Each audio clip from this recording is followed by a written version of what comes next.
그러나 민간에 또한 거짓 선지자들이 일어났었나니 이와 같이 너희 중에도 거짓 선생들이 있으리라. 저희는 멸망케 할 이단을 가만히 끌어들여 자기들을 사신 주를 부인하고 임박한 멸망을 스스로 취하는 자들이라.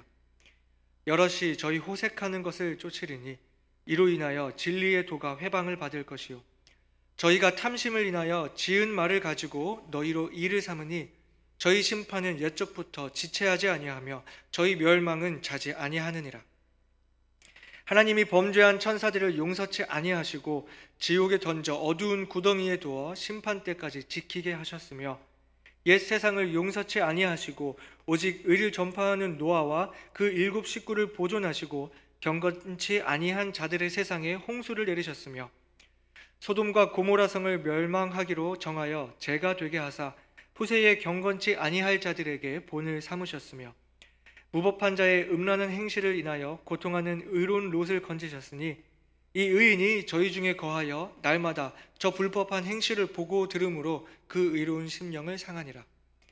주께서 경건한 자는 시험에서 건지시고 불의한 자는 형벌 아래 두어 심판날까지 지키시며 육체를 따라 더러운 정욕 가운데서 행하며 주관하는 일을 멸시하는 자들에게 특별히 형벌하실 줄을 아시느니라. 이들은 담대하고 고집하여 떨지 않고 영광 있는 자를 회방하거니와 더 큰 힘과 능력을 가진 천사들이라도 주 앞에서 저희를 거스려 회방하는 송사를 하지 아니하느니라.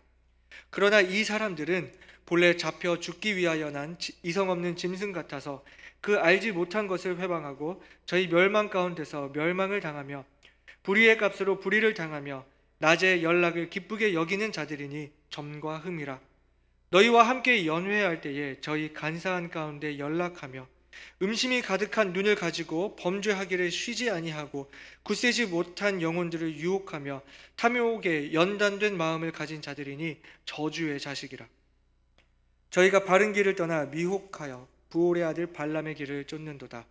그는 불의의 삭슬을 사랑하다가 자기의 불법을 인하여 책망을 받되 말 못하는 나귀가 사람의 소리로 말하여 이 선지자의 미친 것을 금지하였느니라.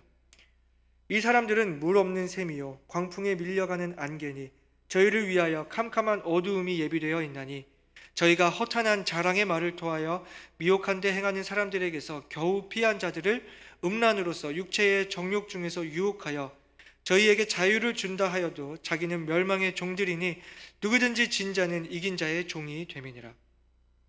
만일 저희가 우리 주 되신 구주 예수 그리스도를 알므로 세상의 더러움을 피한 후에 다시 그 중에 얽매이고 지면 그 나중 형편이 처음보다 더 심하리니 의의 도를 안 후에 받은 거룩한 명령을 저버리는 것보다 알지 못하는 것이 도리어 저희에게 나으니라. 함께 읽겠습니다. 참 속담에 이르기를 개가 그 토하였던 것에 돌아가고 돼지가 씻었다가 더러운 구덩이에 도로 누웠다 하는 말이 저희에게 응하였도다. 아멘.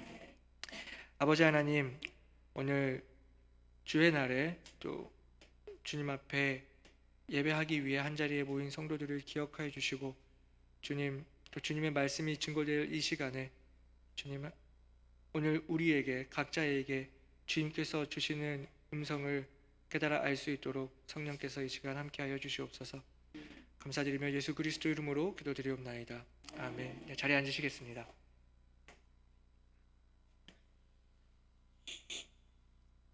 (1950년대에) 솔로몬 애쉬라는 학자가 한 가지 실험을 했습니다. 그는 피실험자들에게 시력을 테스트한다고 말을 하고서는 3가지 각자 길이가 다른 선을 보여주고 길이가 긴 순서대로 순서를 매기도록 했습니다. 하지만 이 실험에는 그 피실험자뿐만 아니라 같은 방에 다른 피실험자들처럼 꾸며진 협력자들이 그룹으로 함께 참여해서 그 실험에 함께 했습니다. 첫 번째 상황은 다른 그 협력자들이 모두 똑같이 오답을 이야기하는 상황. 그 두 번째 상황은 그 협력자들 중에 단 한 사람만 정답을 이야기하는 상황. 그리고 마지막은 모든 협력자들이 다 같이 정답을 이야기하는 상황을 조성하여 사실은 이러한 상황들에 따라서 과연 그 피실험자가 어떻게 대답을 하는지를 보고자 했던 실험이었습니다. 그래서 첫 번째, 다른 모든 그 협력자들이 모두 오답을 말하는 상황에서는 피실험자의 35%가 그 협력자들과 똑같이 오답을 정답이라고 이야기를 했습니다. 그 두 번째, 단 한 명의 협력자가 오답을 말하는 상황에서는 전체 중에 10%가 오답을 정답이라고 이야기했고요. 마지막으로 모든 협력자가 정답을 말하는 상황에서는 역시 모든 피실험자가 정답을 말했다고 합니다. 이 실험의 결과는 나의 판단과 생각이 일치하지 않는다고 하더라도 그 주변의 압력에 동조하게 되는 경향이 있다는 것을 밝혀낸 연구입니다. 이와 비슷한 현상으로 오늘날에도 사람들이 제품을 구매하게 될 때 내가 직접 발품을 팔고 비교해보고 구매하는 게 아니라 리뷰가 많다든지 구매 수가 많다든지 하면 거기에 따라 사게 되거나, 혹은 어떤 유명한 유튜버나 또 인플루언서들이 추천하는 제품을 이 사람이 추천했으니까 묻지도 않고 따지지도 않고 바로 그 사람을 믿고 구매하게 되는 그런 경향이 강합니다. 그래서 어느 한 사람이, 유명한 사람이 유튜브에 나와서 이 물건이 좋다고 홍보를 하게 되면 그 제품이 품절 대란이 일어나게 되는 그런 일이 빈번히 일어나고 있습니다. 오늘날 우리들의 귀에 그 인플루언서라고 하는 그 말이 쉽게 들리는 것만 보더라도 우리들은 영향력이 강한 집단이나 한 개인에게 쉽게 동조하는 경향이 있다는 것을 알 수 있을 겁니다. 때로는 그것이 정답이 아니고 때로는 그것이 최선의 선택이 아닌데도 말이죠. 게다가 요즘은 AI 기술이 나날이 좋아져서 우리 삶의 많은 결정들을 이 인공지능 기술이 대신해주고 있는 시대에 우리가 살아가고 있습니다.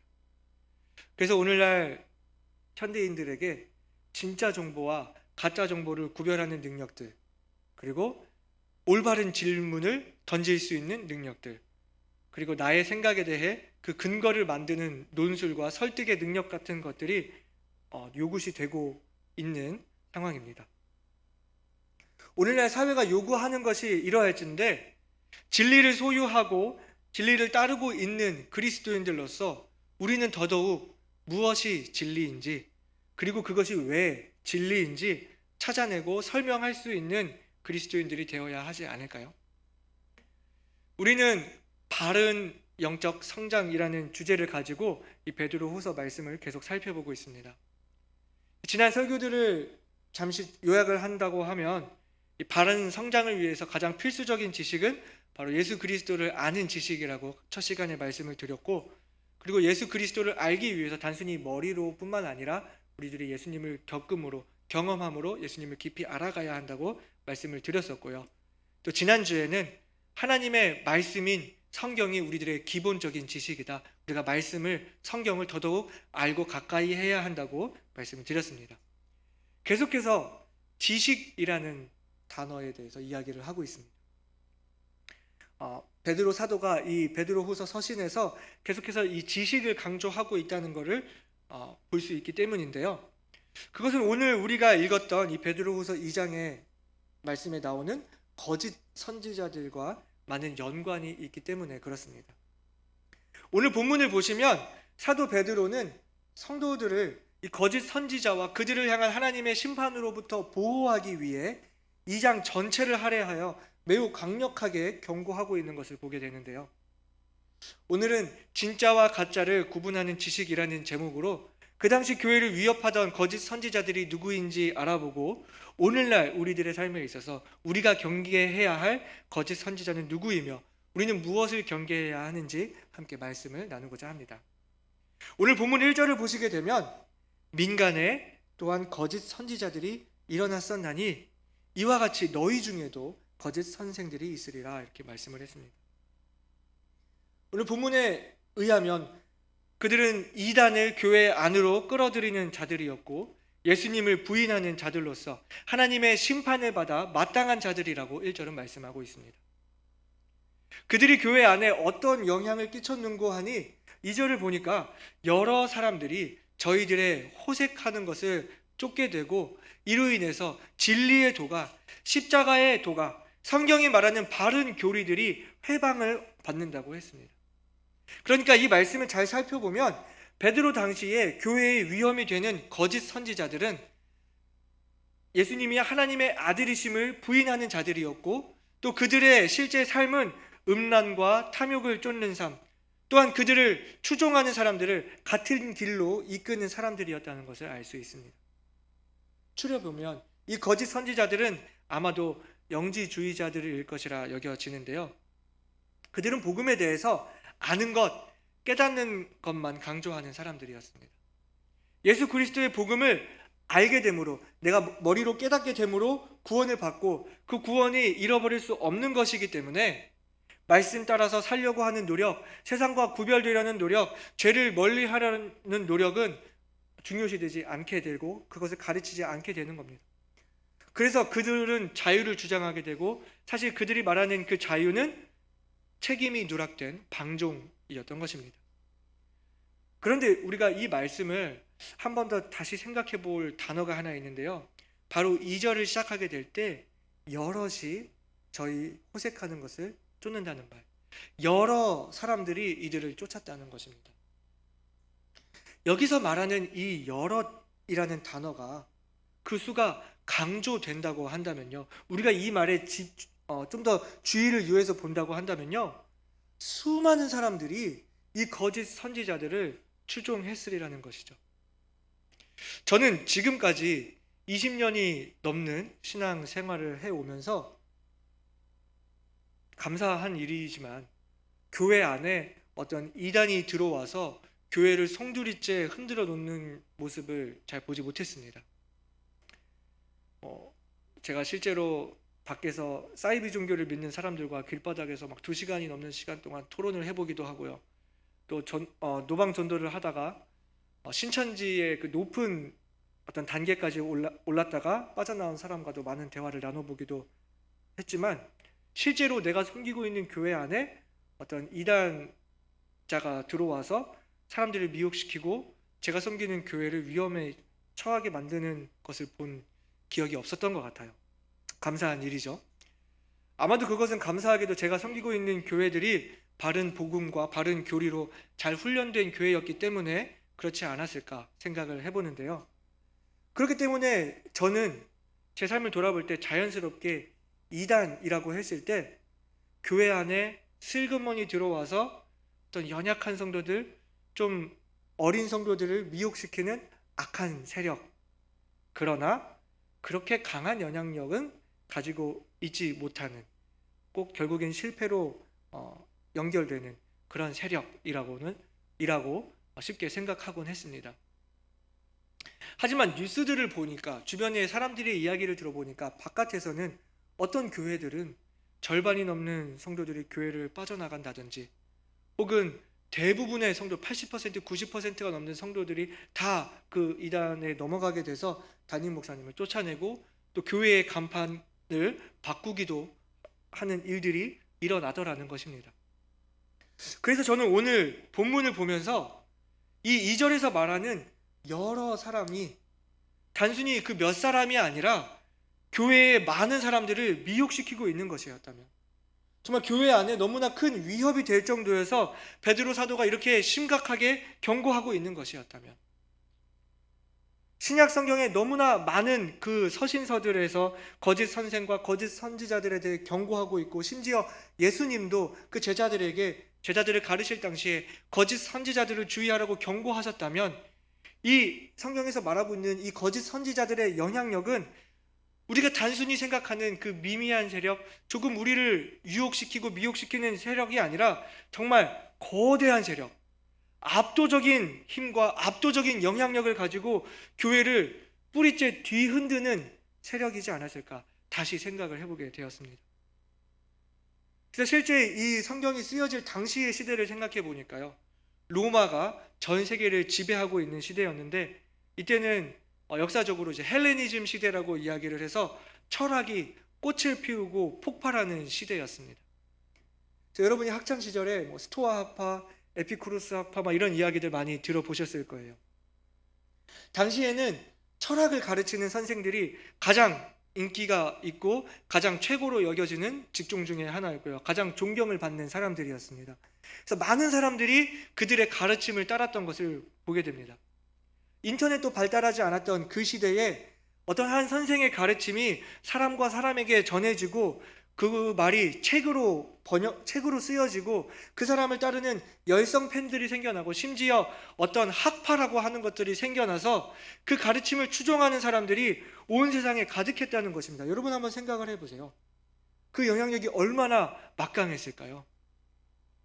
아마 오늘날 우리들이 쉽게 얘기하는 그 요식업계의 대부라고 불리는 백 누구 아저씨, 또 애견 교육에 있어서 애견 교육의 아버지라고 불리는 강 누구 아저씨, 또 오늘날 대한민국의 자녀 교육의 역사를 새로 쓰고 있는 오 어떤 교수님 같은 이런 사람들도 이 당시 이 철학 선생들에 비하면 상대도 될 수 없을 만큼 아주 막강한 영향력을 가졌고, 이 영향력이 교회가 세상에 미치는 그 영향력보다 훨씬 더 큰, 훨씬 그것을 압도하는 것이었기 때문에 단순히 교회를 유혹하는 수준이 아니라 교회를 쥐고 흔드는 그런 위험이었다는 것을 생각해 보게 되는 것이죠. 그래서 그들이 실제 교회 안에 어떤 악영향을 미쳤는고 하니 3절을 보니까요, 저희가 탐심을 인하여 지은 말을 가지고 너희로 이를 삼으니 그랬습니다. 즉 자기들의 탐욕을 채우기 위해서 지어낸 말로, 거짓말로 성도들을 자기들의 이익을 채우는데, 자기들의 탐욕을 채우는데 그 수단으로 사용했다는 것입니다. 좀 건너뛰어서 10절을 보니까요, 육체를 따라 더러운 정욕 가운데서 행하며 주관하는 일을 멸시하고 담대하고 고집하여 떨지 않고 영광 있는 자를 회방한다고 했습니다. 여기 이 주관하는 이가 누구냐, 영광 있는 자가 누구냐에 대해서는 주석서를 살펴보면 해석상에 여러 차이들이 있습니다.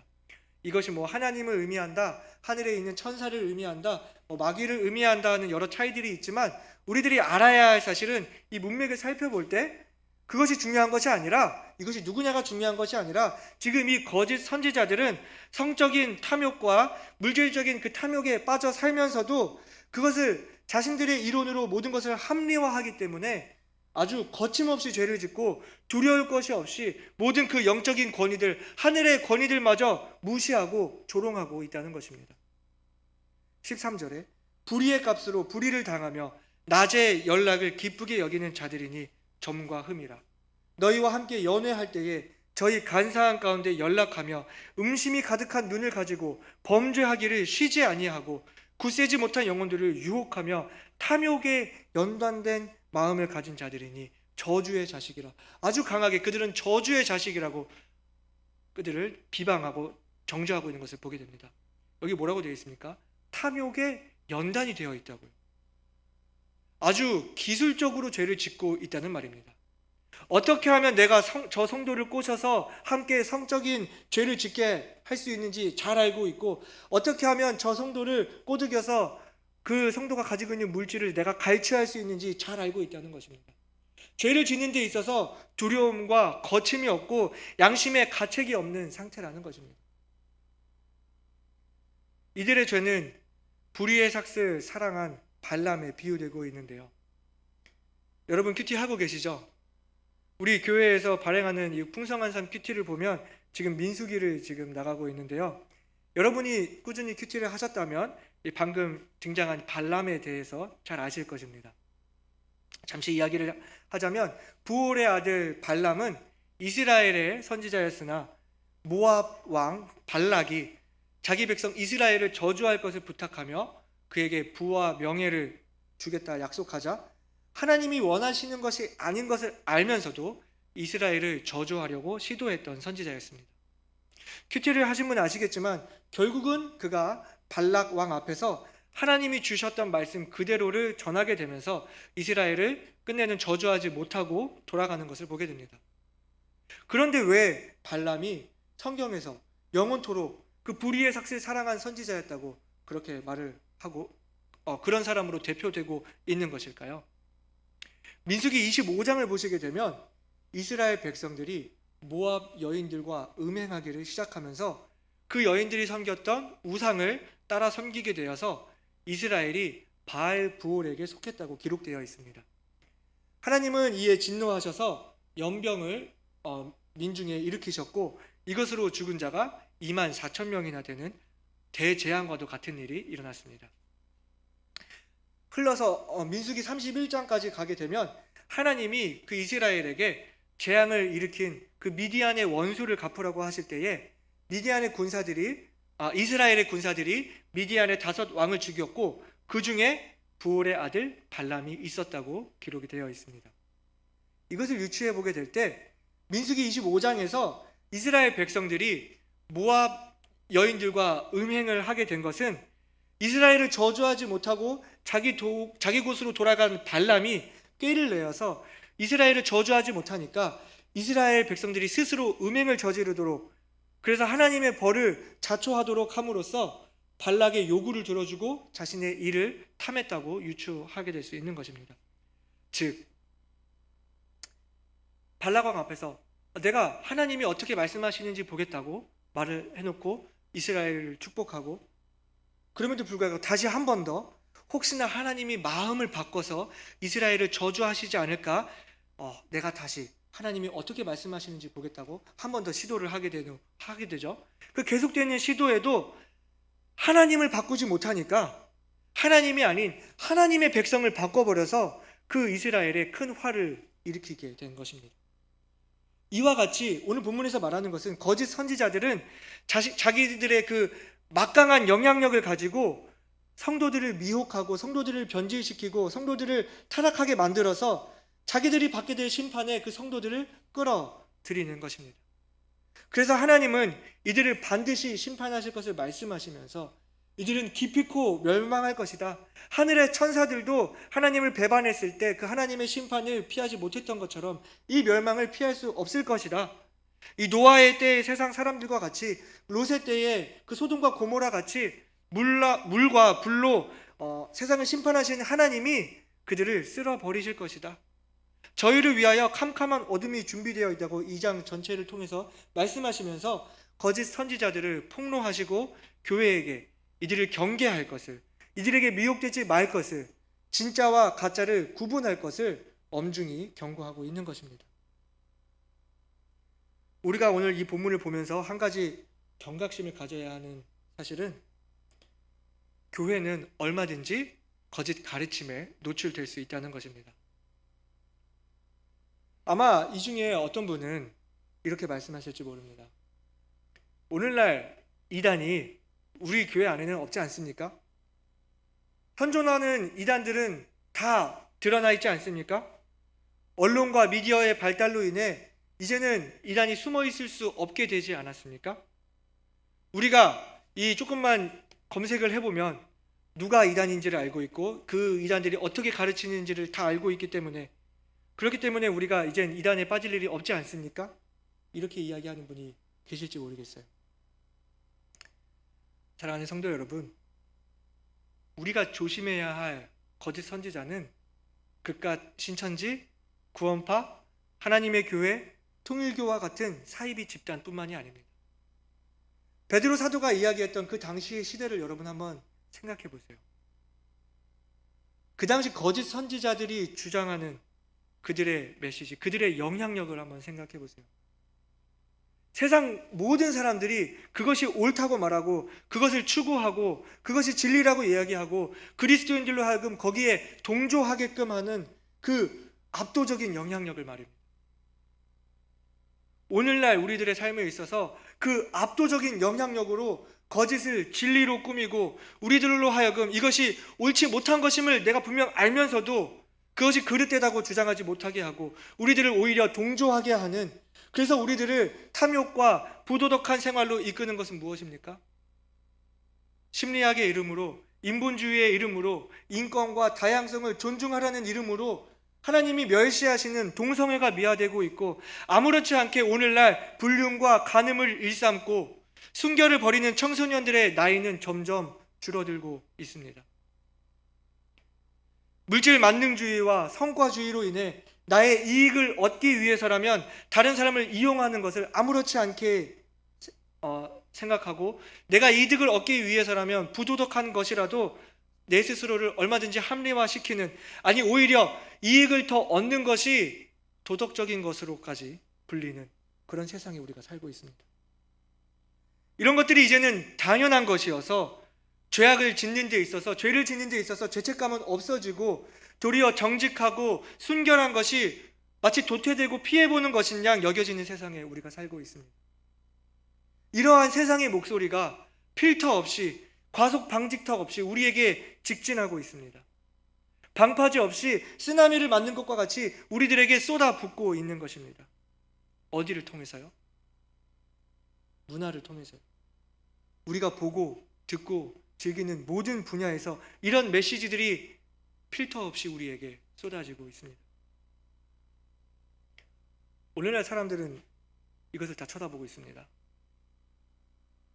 자유시간이라고 하면 내가 마음 놓고 이것을 할 수 있는 시간이에요. 이것 때문에 가족 간의 대화가 단절되고요, 친구 간의 교제가 단절되고요, 사람과 사람 사이의 소통이 단절됩니다. 이걸로 소통을 할 수 있다고요?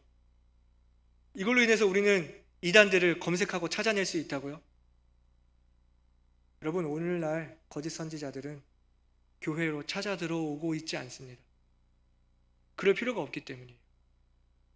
왜요? 이제는 교회가 오히려 그들을 찾아가고 있기 때문입니다. 여러분은 무엇을 보고 계십니까? 여러분은 어떤 음악을 듣고 계십니까? 여러분은 어떤 스토리가 담긴 드라마를 즐기고 계십니까? 혹시 여러분의 유튜브는 어떤 채널을 구독하고 계시나요? 여러분은 어떤 것을 팔로우하고 계시나요? 이 시간 내 핸드폰을 열어서 여러분의 그 구독 목록을, 여러분 핸드폰의 검색 기록을 공유할 수, 자신당당하게 공유할 수 있는 분 계세요?